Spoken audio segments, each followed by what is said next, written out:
Hey everyone, Robb from Roll here, and today I'm introducing a new series called Why I'll Buy, where I tell you all about why I'm looking forward to picking up an upcoming release for tabletop gaming. In this very first episode, I'm going to be pretty on the point and talk about why I'm going to get Warhammer Underworld's Shadespire, or just Shadespire. We can call him by its casual name, we're friendly enough.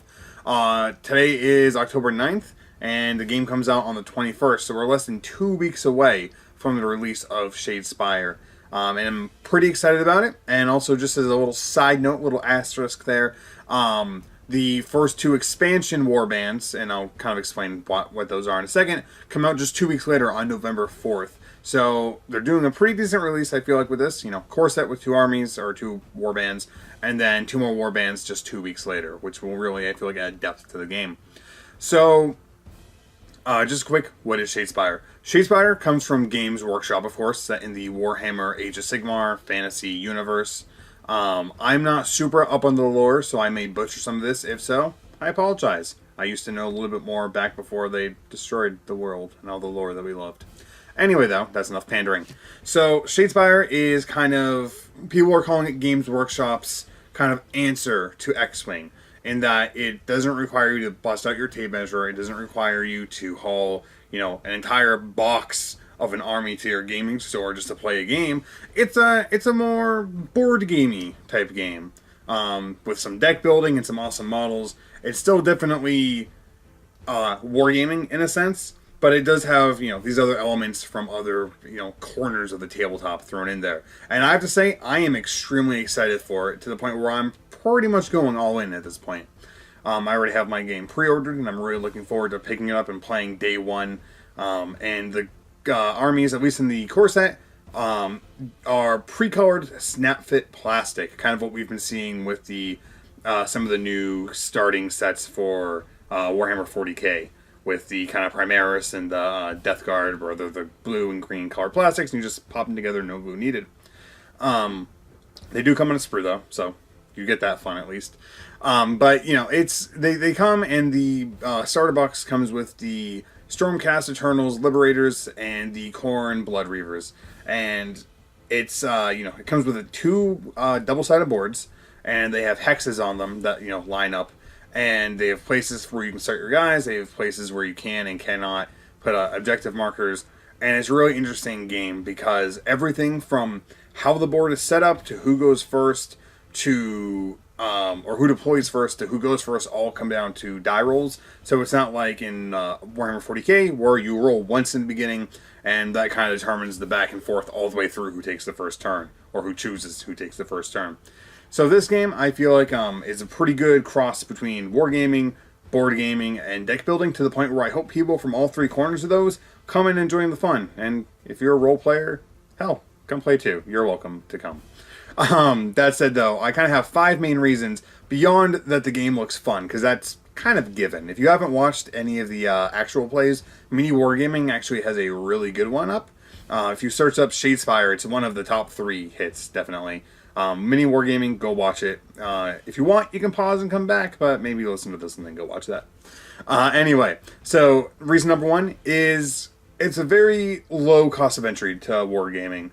Again, it's $60 for the starter set. That gives you 2 complete warbands, 2 complete decks. It gives you the board, it gives you the dice.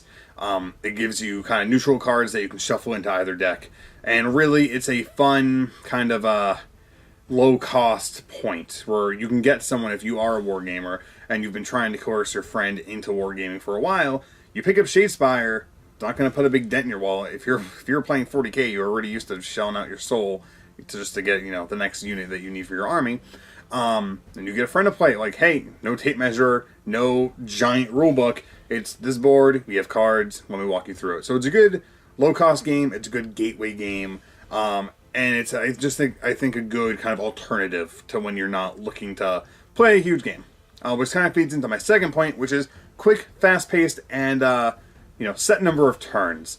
I know that, Warhammer 40k, which is what I also play, kind of has, you play 5 turns, and then you roll to see if you go to 6, and then you roll to see if you go to 7. That doesn't mean it's a set time, though, right? Because, your turn, based on the composition of your army and how many points, has a pretty high variance in how long it's going to take you. Where this game is pretty set in its ways. There are things that you can do to elongate it or make it a little bit shorter, but ultimately it's not ever going to really get out of that, 30-ish average time to play. So, I mean, the mini wargaming video that I already mentioned is 30 minutes long, or it's 29, and they set up beforehand, but they also spent the video, showing you cards laid out on the table that they had and stuff, kind of the rules that you wouldn't need to do while you're playing. So I think really it's a good kind of set time in there. You know how many games you're going to get in when you go to the gaming store for a few hours.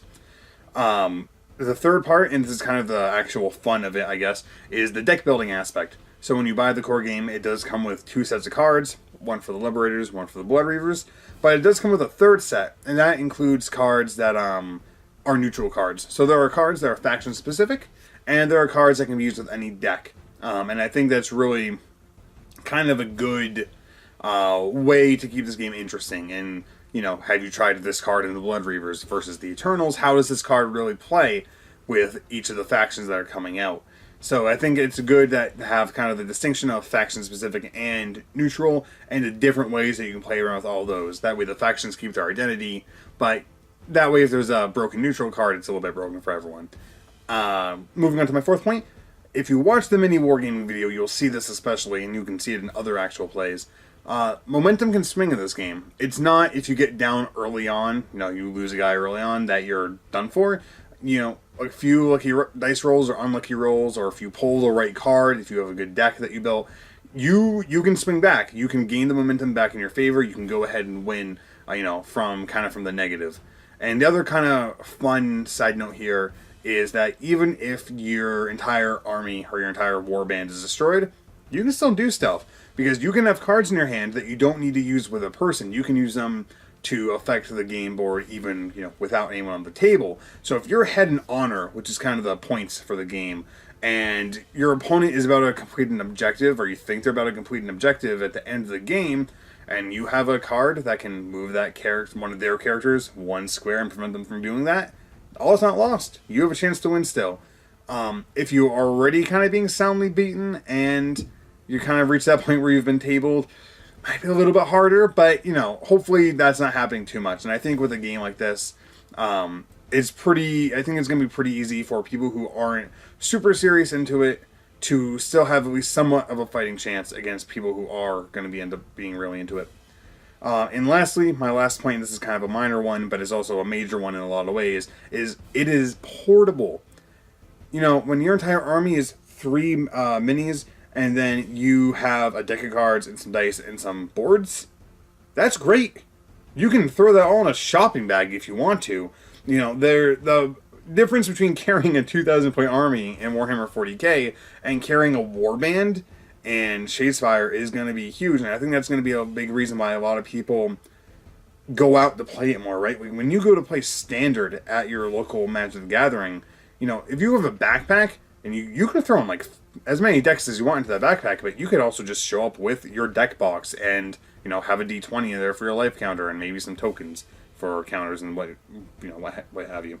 So I think the portability is actually going to really help out Shadespire in the same way that a game like X-Wing is extremely portable as well.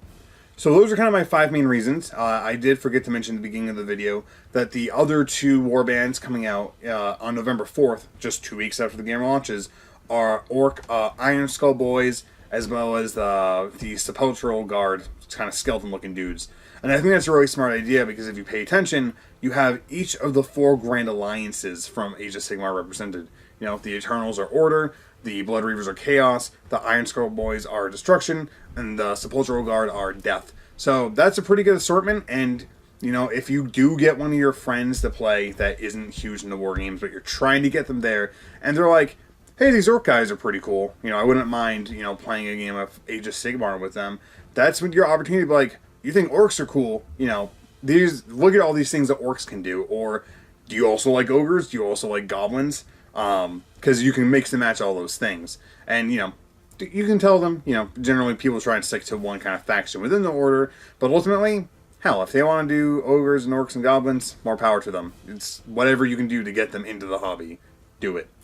So again, that's kind of going to wrap up this video. That's why I am going to buy Shadespire when it comes out in less than 2 weeks, and you'll see me at my gaming store, probably snapping those things together as fast as possible just so I can get playing. And then I'll paint them eventually, because God knows I've been putting off clearing off my painting table for long enough. My painting table's been kind of a mess, and every day I kind of look at it and I say tomorrow.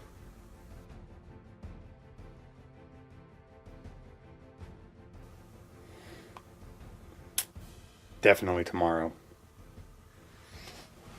Tomorrow never comes. It's always a day away. Anyways, I've been Rob from Ready to Roll. This has been Why I'll Buy Shadespire, and I'll catch you guys next time.